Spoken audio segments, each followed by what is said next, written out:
অনামিকা রায়কে নিয়ে সোশ্যাল মিডিয়ায় ব্যাপক চর্চা। হুম। যদি ভবিষ্যতে অন্য কোনো দল থেকে অনামিকা রায়ের কাছে কোনো অফার আসে, হুম। তাহলে সেক্ষেত্রে আপনার রিয়াকশন কি থাকবে? আমার রিয়াকশনটা অবশ্যই শুভাকাঙ্ক্ষী থাকবে যে না তারা আমাকে যোগ্য মনে করেছে বলে আমাকে অফারটা দিচ্ছে। কিন্তু আমি এটাই বোঝানোর চেষ্টা করব যে আপনারা যে দলেই করছেন সেটাকেও আমি সাধুবাদ জানাই যে না আপনারা মন থেকে যাকে চাইছেন সেটাই ভালো। কিন্তু আমি যেটা মন থেকে চাইছি বা আমি যেখান থেকে শুরুটা করেছি সেখান থেকে কোথাও আমার যাওয়ার কোনো সম্ভাবনা নেই।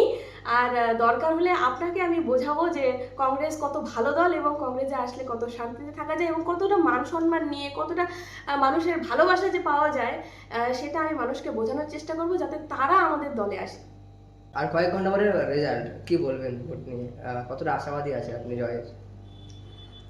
দেখুন, জয় তো আমরা মানুষের মন তো আমরা জয় অলরেডি করে ফেলেছি। আর যেটা হচ্ছে ভোটের রেজাল্টের কথা, সেটা ভোটের রেজাল্ট অ্যাকচুয়ালি এভাবে হয় না, মানে এত কম সময়ের মধ্যে যেভাবে আমরা প্রচারটা করেছি সেখানে এত মানুষের মন জয় করেছি এবং সেটা আমাদের ভোট বাক্সে কতটা প্রভাব ফেলছে সেটা এখন দেখার পালা।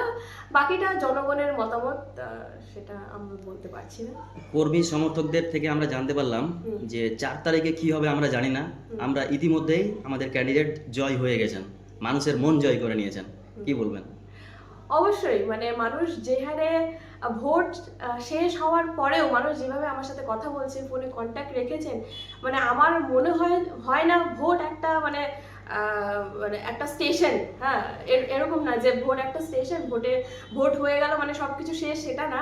ভোটের পরেও আমরা যেভাবে মিশেছি এবং ভোটের পরে আরও আন্তরিকতা আমাদের বেড়েছে এবং যেখানেই যার দরকার হচ্ছে বা যেখানে আমাকে যেতে বলছেন ডাকছেন আমি সঙ্গে সঙ্গে সেখানে যাচ্ছি, উপস্থিত হচ্ছি এবং তারা কোনো মতেই মানে আমাকে এটা বুঝতে দিচ্ছেন না ভোট শেষ হয়ে গেছে বলে আমার প্রায়োরিটি শেষ হয়ে গেছে, সেটা না। ওনারা কিন্তু আমাকে একজন মানে ক্যান্ডিডেটের থেকেও বড় কথা যে একজন ওনারা এত ভালো একটা কর্মী পেয়েছেন, কংগ্রেসের একটা কর্মী পেয়েছেন, এটা কিন্তু তারা অ্যাকসেপ্ট করেছেন আমাকে, তো সেটা আমার খুব ভালো লাগছে।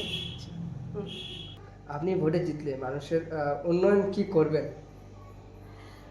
আমি তো এইটুকু বুঝতে পারছি যে যে হারে প্রচারে আমার কর্মীরা সহ এবং বাইরের সাধারণ জনগণ যেভাবে আনন্দ করেছে, যেভাবে উৎসাহ দেখিয়েছে, যেভাবে মানে খুশি মনে ভোটটাকে এনজয় করেছে, আমার মনে হয় আমি যদি ক্ষমতায় আসি সবার আগে মানুষ হাসবে।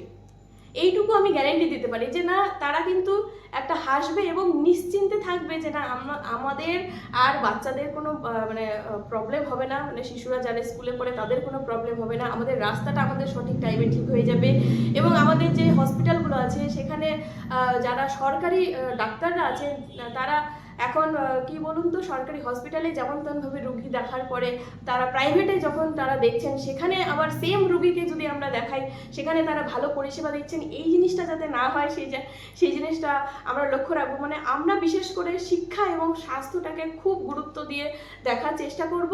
আর যদি আমরা ক্ষমতায় না আসি বা আমরা সিটটা না জিততে পারি, যে জিতবেন হ্যাঁ তাকে দিয়ে কাজটা করানো সেটা আমাদের দায়িত্ব থাকবে, এটুকু আমি বলছি।